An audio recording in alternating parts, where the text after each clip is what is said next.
രമേശ് ചെന്നിത്തല എന്ന ഒരു മന്ത്രി ഈ മന്ത്രിസഭയിൽ ഇല്ലായിരുന്നു എങ്കിലത്തെ അവസ്ഥയെക്കുറിച്ച് മാത്രം ഒന്ന് ആലോചിച്ചാൽ മതി. തൂഫാൻ എന്ന് പറയുന്നത് UDFൻ്റെയോ കോൺഗ്രസിൻ്റെയോ ഒരു പരിപാടിയേ അല്ല. അത് വ്യക്തിപരമായിട്ട് സാമൂഹിക പ്രതിബദ്ധതയുള്ള ഒരു നല്ല രാഷ്ട്രീയക്കാരനായിട്ടുള്ള രമേശ് ചെന്നിത്തല എന്ന വ്യക്തിയുടെ പ്രോഗ്രാമാണത്. ഈ കഴിഞ്ഞ ദിവസങ്ങളിലൊക്കെ ആയിട്ട് ഇപ്പോൾ കോൺഗ്രസ് നേതാക്കന്മാരൊക്കെ ആയിട്ട് സംസാരിക്കുന്ന സമയത്ത് പ്രത്യേകിച്ച് VD സതീശന് വേണ്ടി ഭയങ്കര ഘോരം വാദിച്ചുകൊണ്ടിരുന്ന ആളുകളൊക്കെ പറയുന്ന കാര്യം എന്താണെന്ന് ചോദിച്ചു കഴിഞ്ഞാൽ രമേശോ KCയോ മതിയായിരുന്നു എന്ന രീതിയിലേക്ക് എത്തി. ജോണി വാക്കറിനും അതോടൊപ്പം തന്നെ ശിവാ ശ്രീകളിലും 78% നികുതിയാക്കി കുറച്ചു എന്ന് നിയമസഭയെ തന്നെ തെറ്റിദ്ധരിപ്പിച്ചില്ലേ? കസ്റ്റംസ് ഡ്യൂട്ടിയെക്കുറിച്ചും ഇമ്പോർട്ട് ഡ്യൂട്ടിയെക്കുറിച്ചും ഒക്കെയുള്ള കാര്യങ്ങൾ മറച്ചു വെച്ചുകൊണ്ടുള്ള ഒരു സ്റ്റേറ്റ്മെന്റിൽ അദ്ദേഹം നിയമസഭയ്ക്കകത്ത് നടത്തിയത്. എൻ്റെ സംശയം എന്താണെന്ന് വെച്ചാൽ 2031 BJP കണ്ടെത്തി വെച്ചിരിക്കുന്ന അല്ലെങ്കിൽ അദാനി വാർത്തെടുത്തുകൊണ്ടിരിക്കുന്ന മുഖ്യമന്ത്രി സ്ഥാനാർത്ഥി തന്നെയാണ് ശ്രീ VD സതീശൻ. അതുകൂടാതെ തന്നെ കേരളത്തിലെ കടലോര മേഖല, കേരളത്തിലെ തീരദേശം, ഈ കേരളത്തിലെ തീരദേശം അദാനിക്ക് തീരെഴുതി കൊടുക്കാമെന്നുള്ളൊരു കരാർ ആരൊക്കെയോ ചേർന്ന് ഒപ്പിട്ടിട്ടുണ്ട്. നമസ്കാരം. VD സതീശൻ കേരളത്തിന്റെ മുഖ്യമന്ത്രിയായിട്ട് ഇപ്പോൾ ഏകദേശം 2 മാസം തികയുന്നു. ഇതിനിടയിൽ ഒരുപാട് ആരോപണങ്ങൾ വരുന്നു. വലിയ രീതിയിൽ സർക്കാർ പ്രതിരോധത്തിലായി. പക്ഷേ ഒരു പരിധിവരെ ഈ സർക്കാരിന്റെ സകല പാപക്കറകളും കഴുകി കളയുന്നതും മറച്ചു നിൽക്കുന്നതും ഓപ്പറേഷൻ തുഫാനാണെന്ന് പറയാം. ഇത്രയും കാലം ഒരുപക്ഷെ കേരള പോലീസ് പോലും തൊടാൻ മടിച്ചിരുന്ന പെരുമ്പാവൂരിനെ ക്ലീൻ ആക്കുക എന്ന് തന്നെ ലക്ഷ്യപ്പെട്ട് കഴിഞ്ഞ ദിവസം ആഭ്യന്തരമന്ത്രി രമേശ് ചെന്നിത്തല നേരിട്ട് അങ്ങോട്ട് പോകുന്ന കാഴ്ചയൊക്കെ നമ്മൾ കണ്ടു.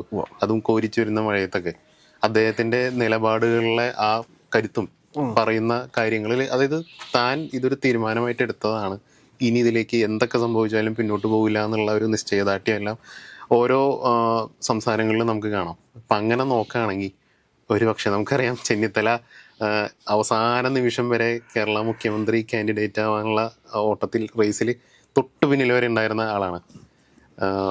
കേരളത്തിന് ചെന്നിത്തല എന്ന മുഖ്യമന്ത്രിയെ എവിടെയെങ്കിലും വെച്ച് നഷ്ടപ്പെട്ടിട്ടുണ്ടോ? രമേശ് ചെന്നിത്തല എന്ന ഒരു മന്ത്രി ഈ മന്ത്രിസഭയിൽ ഇല്ലായിരുന്നു എങ്കിലത്തെ അവസ്ഥയെക്കുറിച്ച് മാത്രം ഒന്ന് ആലോചിച്ചാൽ മതി. തൂഫാൻ എന്ന് പറയുന്നത് UDFൻ്റെയോ കോൺഗ്രസിൻ്റെയോ ഒരു പരിപാടിയേ അല്ല. അത് വ്യക്തിപരമായിട്ട് സാമൂഹിക പ്രതിബദ്ധതയുള്ള ഒരു നല്ല രാഷ്ട്രീയക്കാരനായിട്ടുള്ള രമേശ് ചെന്നിത്തല എന്ന വ്യക്തിയുടെ പ്രോഗ്രാമാണത്. വോക്ക് എഗെയിൻസ്റ്റ് ഡ്രഗ് എന്ന് പറയുന്ന ഒരു പ്രോഗ്രാം അദ്ദേഹം നേരത്തെ തന്നെ, അതായത് അധികാരത്തിൽ വരുന്നതിന് മുമ്പ് തന്നെ അദ്ദേഹം സംസ്ഥാനത്തുടനീളം നടത്തിയിരുന്നു. അത് വൻ വിജയമായിരുന്നു. രാഷ്ട്രീയ കക്ഷി ഭേദമന്യേ എല്ലാവരും ആ പരിപാടിയായിട്ട് സഹകരിച്ചിരുന്നു എന്നുള്ളതും ഒരു വസ്തുതയാണ്. അപ്പോൾ ഈ കഴിഞ്ഞ ദിവസങ്ങളിലൊക്കെ ആയിട്ട് ഇപ്പോൾ കോൺഗ്രസ് നേതാക്കന്മാരൊക്കെ ആയിട്ട് സംസാരിക്കുന്ന സമയത്ത് പ്രത്യേകിച്ച് VD സതീശന് വേണ്ടി ഭയങ്കര ഘോരം വാദിച്ചുകൊണ്ടിരുന്ന ആളുകളൊക്കെ പറയുന്ന കാര്യം എന്താണെന്ന് ചോദിച്ചു കഴിഞ്ഞാൽ രമേശോ KCയോ മതിയായിരുന്നു എന്ന രീതിയിലേക്ക് എത്തി. ഒന്ന് ആലോചിച്ച് നോക്കൂ. ഇന്നിപ്പോൾ ആരോഗ്യവകുപ്പ് മന്ത്രിയായിട്ടുള്ള മുരളീധരൻ്റെ പേഴ്സണൽ സ്റ്റാഫിൽ നിന്ന് 2 ആളുകൾ രാജിവെച്ചിരിക്കുന്നു. ഏറ്റവും ലേറ്റസ്റ്റ് ആയിട്ടുള്ള വാർത്തയാണ്. അതുകൂടാതെ തന്നെ ഈ പറഞ്ഞ VD സതീശൻ എന്ന് പറയുന്ന ആൾ മുഖ്യമന്ത്രിയായി സത്യപ്രതിജ്ഞ ചെയ്ത അന്ന് മുതൽ ഇന്ന് വരെയുള്ള കാര്യങ്ങളൊന്നും എടുത്ത് പരിശോധിച്ച് നോക്കൂ. ആൾക്കൂട്ടത്തെ സൃഷ്ടിച്ചുകൊണ്ട് ആൾക്കൂട്ടത്തെ റോട്ടിലിറക്കി ജമാഅത്തെ ഇസ്ലാമി സെറ്റ് ചെയ്ത അജണ്ടയുടെ ഭാഗമായിട്ട് മുഖ്യമന്ത്രി പദത്തിലേക്ക് വന്ന വ്യക്തിയുടെ പേരാണ് വടശ്ശേരി ദാമോദര മേനൻ സതീശൻ എന്ന് പറയുന്നത്. അപ്പോൾ ഈ VD സതീശൻ്റെ ഇപ്പോഴത്തെ പെർഫോമൻസ് എന്താണ്? ഇദ്ദേഹം എന്തൊക്കെയാണ് പൊതുസമൂഹത്തെ കൺവിൻസ് ചെയ്യാൻ വേണ്ടി ഉദ്ദേശിക്കുന്നത്? ഏറ്റവും ഒടുവിലുള്ളത് അദ്ദേഹത്തിൻ്റെ റിവേഴ്സ് റെമിറ്റൻസിനെ കുറിച്ചുള്ള സ്റ്റേറ്റ്മെൻറ്റ്. എന്തൊക്കെയാണ് ഇദ്ദേഹം നിയമസഭയ്ക്കകത്ത് പറഞ്ഞുകൊണ്ടിരിക്കുന്നത്? ജോണി വാക്കറിനും അതോടൊപ്പം തന്നെ ശിവാ ശ്രീകളിലും 78% നികുതിയാക്കി കുറച്ചു എന്ന് നിയമസഭയെ തന്നെ തെറ്റിദ്ധരിപ്പിച്ചില്ലേ? കസ്റ്റംസ് ഡ്യൂട്ടിയെക്കുറിച്ചും ഇമ്പോർട്ട് ഡ്യൂട്ടിയെക്കുറിച്ചും ഒക്കെയുള്ള കാര്യങ്ങൾ മറച്ചു വെച്ചുകൊണ്ടുള്ള ഒരു സ്റ്റേറ്റ്മെന്റിൽ അദ്ദേഹം നിയമസഭയ്ക്കകത്ത് നടത്തിയത്. നമ്മൾ ഈ VD സതീശൻ എന്ന് പറയുന്ന മുഖ്യമന്ത്രിയുടെ ഓരോ സ്റ്റേറ്റ്മെന്റുകളും എടുത്ത് പരിശോധിക്കുന്ന സമയത്ത് അതിനകത്തെല്ലാം ഒരു ജെനുവിനിറ്റി നമുക്ക് കാണാൻ സാധിക്കുന്നുണ്ടോ? ഏതെങ്കിലും ഒരു കാര്യത്തിൽ നമുക്കൊരു ജെനുവിനിറ്റി കാണാൻ വേണ്ടി സാധിക്കുന്നുണ്ടോ? എല്ലാത്തിനകത്തും ഒരു എന്താ പറയുക, ഒരു ഒരു ഒരു ഒരു ഡ്രാമ മാതിരി നമുക്ക് ഫീൽ ചെയ്യുന്നില്ലേ? എന്തിനെങ്കിലും ഒരു ഒറിജിനാലിറ്റി ഉണ്ടോ പറയുന്ന ഓരോ കാര്യങ്ങൾക്കും? ഏറ്റവും ആദ്യത്തെ ഉദാഹരണം എന്ന് പറയുന്നത് ബക്കാഡി വൈനുമായിട്ട് ബന്ധപ്പെട്ടത്. ബാക്കി എല്ലാ വിഷയങ്ങളും മാറ്റിവെച്ചോളൂ. ഈ മന്ത്രിമാരുടെ പേഴ്സണൽ സ്റ്റാഫ് നിയമനങ്ങൾ ഉൾപ്പെടെയുള്ള കാര്യങ്ങൾ, അതോടൊപ്പം തന്നെ രത്തൻ കേൽക്കറുടെ നിയമനം, ഇതൊക്കെ മാറ്റിവെച്ചോളൂ.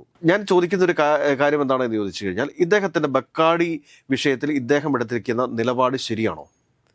ഇദ്ദേഹം എന്തിനു വേണ്ടിയിട്ടാണ് ഈ ബക്കാഡിക്കുള്ള, അതായത് വീര്യം കുറഞ്ഞ മദ്യം നിർമ്മിക്കുമ്പോൾ അതിന് നികുതിയിൽ ഇളവ് കൊടുത്തിരിക്കുന്നത്? അത് നേരിട്ട് തന്നെ മന്ത്രിസഭയിലോ UDFിലോ ആലോചിക്കാതെ നേരിട്ട് എന്തുകൊണ്ടാണത് ബഡ്ജറ്റിൽ ഉൾപ്പെടുത്തിയത്? ബഡ്ജറ്റിൽ ഉൾപ്പെടുത്തി കഴിഞ്ഞാൽ പിന്നെ അത് നിയമമായിട്ട് മാറും എന്ന് കൃത്യമായി ധാരണയുള്ള വ്യക്തി ആരാണ്? മുഖ്യമന്ത്രിയാണ്. അതിനുള്ള അഡ്വൈസ് അദ്ദേഹത്തിന് കൊടുത്തതാരാണ്? അദ്ദേഹത്തിന്റെ വകുപ്പിൽപ്പെട്ട ആളുകളാണ്. അപ്പോൾ ഇവിടെ ഒരു ഗൂഢാലോചന കേരളം സംശയിക്കുന്ന സമയത്തും അന്ധമായിട്ട് VD സതീശൻ എന്തോ ഒരു സംഭവമാണ് എന്ന് വിചാരിക്കുന്ന കുറെ ആരാധക വൃന്ദങ്ങൾ അദ്ദേഹത്തിന് സൃഷ്ടിച്ചെടുക്കാൻ വേണ്ടി സാധിച്ചിട്ടുണ്ട്. അത് മാറണമെന്നുണ്ടെങ്കിൽ ഏതാനും മാസങ്ങൾ കൂടി കഴിയേണ്ടതുണ്ട്. കുറച്ച് മാസങ്ങൾ കൂടി കഴിയുമ്പോഴത്തേക്ക് ഇത് മാറും. അതുവരെ നമുക്ക് കാത്തിരിക്കുക രക്ഷയുള്ളൂ. ഇപ്പോൾ ഒടുവിൽ വന്നിരിക്കുന്ന അദാനി പോർട്ടുമായി ബന്ധപ്പെട്ട വിവാദങ്ങൾ ഒന്ന് പരിശോധിച്ച് നോക്കി. എത്ര നഗ്നമായിട്ടുള്ള നിയമലംഘനമാണ് അദാനി എന്ന കമ്പനി നടത്തിയിരിക്കുന്നത്. അതിനുശേഷം ഫേസ്ബുക്കിൽ കൂടി ഒരു അതൃപ്തി അറിയിച്ചു കഴിഞ്ഞാൽ അദ്ദേഹത്തിന്റെ ഉത്തരവാദിത്വത്തിൽ നിന്നും അദ്ദേഹം ഒഴിഞ്ഞു മാറുമോ? എൻ്റെ സംശയം എന്താണെന്ന് വെച്ചാൽ 2031 BJP കണ്ടെത്തി വെച്ചിരിക്കുന്ന, അല്ലെങ്കിൽ അദാനി വാർത്തെടുത്തുകൊണ്ടിരിക്കുന്ന മുഖ്യമന്ത്രി സ്ഥാനാർത്ഥി തന്നെയാണ് ശ്രീ VD സതീശൻ. ഒരു കാര്യം ഒന്ന് പരിശോധിച്ച് നോക്കൂ. ഇത്രയധികം പ്രശ്നങ്ങളും വിവാദങ്ങളും കേരളത്തിൽ നടക്കുന്ന സമയത്ത് BJPയുടെ ഭാഗത്ത് നിന്ന് ഒരക്ഷരം, ഒരൊറ്റ പ്രതിഷേധ സ്വരം ഉയർന്നു വരുന്നുണ്ടോ? ഇല്ലല്ലോ. അതെന്തുകൊണ്ടാണ്? അദാനിയാണ് മറുപക്ഷത്തെന്ന് അവർക്കറിയാം. ആരാണ് അദാനി എന്ന് ചോദിച്ചു കഴിഞ്ഞാൽ അത് മോദിയുടെ ഏറ്റവും അടുത്ത സുഹൃത്താണെന്നറിയാം. അമിത്ഷായുടെ ഏറ്റവും അടുത്ത സുഹൃത്താണെന്നുള്ള കൃത്യമായ ധാരണ ആർക്കുണ്ട്? BJPക്ക് ഉണ്ട്. അതുകൊണ്ട് തന്നെ ഈ വിവാദത്തിൽ അവർക്ക് നിലപാടുകളില്ല. BJPക്ക് നിലപാടില്ല എന്ന ഈ വിഷയത്തിൽ. ഇവിടെ കോൺഗ്രസ് പ്രവർത്തകരെങ്കിലും ഒന്ന് ഉണർന്നെണീക്കണ്ടേ? കാരണം ദേശീയ തലത്തിൽ കോൺഗ്രസിന്റെ നിലപാടെന്താണ്? രാഹുൽ ഗാന്ധിയുടെ നിലപാടെന്താണ്?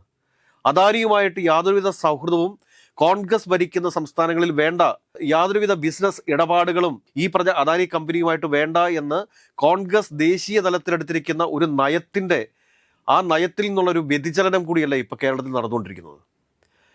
അതെന്താണ് കേരളത്തിലെ കോൺഗ്രസ്സുകാർ മനസ്സിലാക്കാത്തത്? പക്ഷേ സർക്കാരിനെ സമ്മർദ്ദത്തിലാക്കണ്ട എന്നൊരു തീരുമാനത്തിലായിരിക്കും.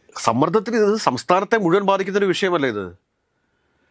ഇവിടെ പ്രതിപക്ഷവും ചില മാധ്യമങ്ങളുമൊക്കെ ഉറക്കെ ചോദിക്കുന്നുണ്ട്, പ്രതിപക്ഷ നേതാവായിരുന്ന VD സതീശൻ എന്തിനാണ് അദാനിയുടെ ചാർട്ടേഡ് ഫ്ലൈറ്റിൽ മംഗലാപുരത്ത് പോയത് എന്നുള്ളതൊരു പ്രധാനപ്പെട്ട ചോദ്യമാണ്. ആ ചോദ്യത്തെ നിസ്സാരവൽക്കരിച്ച് കളയാൻ വേണ്ടിയിട്ടാണ് മുഖ്യമന്ത്രി VD സതീശൻ പരിശ്രമിച്ചുകൊണ്ടിരിക്കുന്നത്. പക്ഷെ അതിന് ഉത്തരം കിട്ടാതെ ആ ചോദ്യം കേരളത്തിൽ നിന്ന് മാഞ്ഞു പോകുമോ? ഇന്നിപ്പോൾ വന്നിരിക്കുന്ന സംഭവം അമ്മയുടെ ഭാരവാഹിത്വവുമായി ബന്ധപ്പെട്ടിട്ടുള്ള വിഷയങ്ങളിൽ അവിടെയും അദാനി 15 കോടി രൂപ AMMA സംഘടനയ്ക്ക് വാഗ്ദാനം ചെയ്തു എന്നാണ് പറയുന്നത്. BJP 2 കോടി രൂപ ശ്വേതാമേനോന് നൽകിയെന്നാണ് മാലാപാർവതി ഉൾപ്പെടെയുള്ളവരുടെ ആരോപണം. ആ ആരോപണത്തെ നമുക്ക് തള്ളിക്കളയാൻ വേണ്ടി സാധിക്കുമോ? പത്മജ വേണുഗോപാൽ ആണ് ഈ കാര്യം പറഞ്ഞതെന്നാണ് പറയുന്നത്. എന്തൊരു വിരോധാഭാസമാണ് കേരളത്തിൽ നടന്നുകൊണ്ടിരിക്കുന്നത്. അദാനിക്ക് എന്താണ് കേരളത്തിലെ AMMയിൽ താല്പര്യമുള്ളത്? അദാനിക്ക് എന്താണ് കേരളത്തിന്റെ കാര്യത്തിൽ ഇത്രയും താല്പര്യങ്ങളുള്ളത്? മറ്റൊന്നുമല്ല, വിഴിഞ്ഞം പോർട്ട്, അത് കൂടാതെ തന്നെ കേരളത്തിലെ കടലോര മേഖല, കേരളത്തിലെ തീരദേശം, ഈ കേരളത്തിലെ തീരദേശം അദാനിക്ക് തീരെഴുതി കൊടുക്കാമെന്നുള്ളൊരു കരാർ ആരൊക്കെയോ ചേർന്ന് ഒപ്പിട്ടിട്ടുണ്ട്. അതാണ് നമ്മൾ ഇന്നലെ പറഞ്ഞത്. കേരളത്തിലൊരു ബിസിനസ് സിൻഡിക്കേറ്റ് രൂപപ്പെട്ടിരിക്കുന്നു. ആ ബിസിനസ് സിൻഡിക്കേറ്റിന്റെ കരങ്ങളിൽ തന്നെയാണ് കേരളത്തിന്റെ മുഖ്യമന്ത്രി ഉള്ളത്. അതിന് സംശയം വേണ്ട. ഇന്നലെ വരെ VD സതീശനെ പുകഴ്ത്തിയിരുന്ന പല മാധ്യമങ്ങൾക്കും തിരിച്ചു പറയേണ്ടി വന്നിരിക്കുന്നു. ആകപ്പാടെ ഇപ്പോഴും ഇദ്ദേഹം വലിയൊരു രക്ഷകനാണ് എന്ന് പറഞ്ഞുകൊണ്ടിരിക്കുന്നത് ഏതാനും ചില ആളുകൾ മാത്രമേ ഉള്ളൂ. വിനു വി ജോണിന് ഒക്കെ എനിക്ക് തോന്നുന്നു ഇപ്പോഴും കേരളത്തിന്റെ മുഖ്യമന്ത്രിയായിട്ട് അദ്ദേഹത്തിന്റെ മനസ്സിലുള്ളത് പിണറായി വിജയനാണെന്ന് എനിക്ക് തോന്നുന്നു. ഇപ്പോഴും അദ്ദേഹം പിണറായി സത്തെയും അദ്ദേഹത്തിന്റെ മകളെയും ഒക്കെയാണ് വിമർശിച്ചുകൊണ്ടിരിക്കുന്നത്. ഒരു പ്രതിപക്ഷ നേതാവ് എന്നുള്ള രീതിയിൽ പിണറായി വിജയൻ അദ്ദേഹത്തിന്റെ ഉത്തരവാദിത്വം കൃത്യമായിട്ട് തന്നെ കേരളത്തിൽ നിറവേറ്റുന്നുണ്ട്. ജനങ്ങൾ പറഞ്ഞു തുടങ്ങിയതേ എന്തിനായിരുന്നു ഈ ഒരു ഭരണമാറ്റമെന്ന്. അങ്ങനെ ഒരു ഭരണം മാറിയിരുന്നെങ്കിൽ ഈ പറഞ്ഞ ആളായിരുന്നില്ല മുഖ്യമന്ത്രി ആവേണ്ടിയിരുന്നത്. ഒരുപക്ഷെ ഭരണം മാറി എന്ന് തന്നെ വിചാരിക്കും. മാറി, അതൊരു യാഥാർത്ഥ്യം. VD സതീശന് പകരം മറ്റൊരാളായിരുന്നെങ്കിൽ എന്തായിരിക്കും ഈ സെനാരിയോ എന്നുള്ള ഒരു ഇതുകൂടി. കാരണം ഇതിനകത്തൊരു റൂമർ പരക്കുന്നത് എന്താണെന്ന് വെച്ച് കഴിഞ്ഞാൽ, ഈ രാഹുൽ ഗാന്ധി അദാനിയുമായിട്ട് സന്ധിയില്ലാത്ത സമരമാണ് നടത്തിക്കൊണ്ടിരിക്കുന്നത്. അവർ രാജ്യത്ത് നടത്തിക്കൊണ്ടിരിക്കുന്ന ചൂഷണത്തെക്കുറിച്ച് കൃത്യമായ ധാരണ രാഹുൽ ഗാന്ധിക്കുണ്ട്.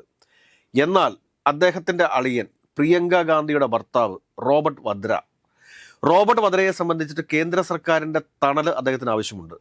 ഇലക്ട്രൽ ബോണ്ടിൽ കോടികൾ അദ്ദേഹം BJPക്ക് സംഭാവനയായിട്ട് നൽകിയിട്ടുണ്ട്.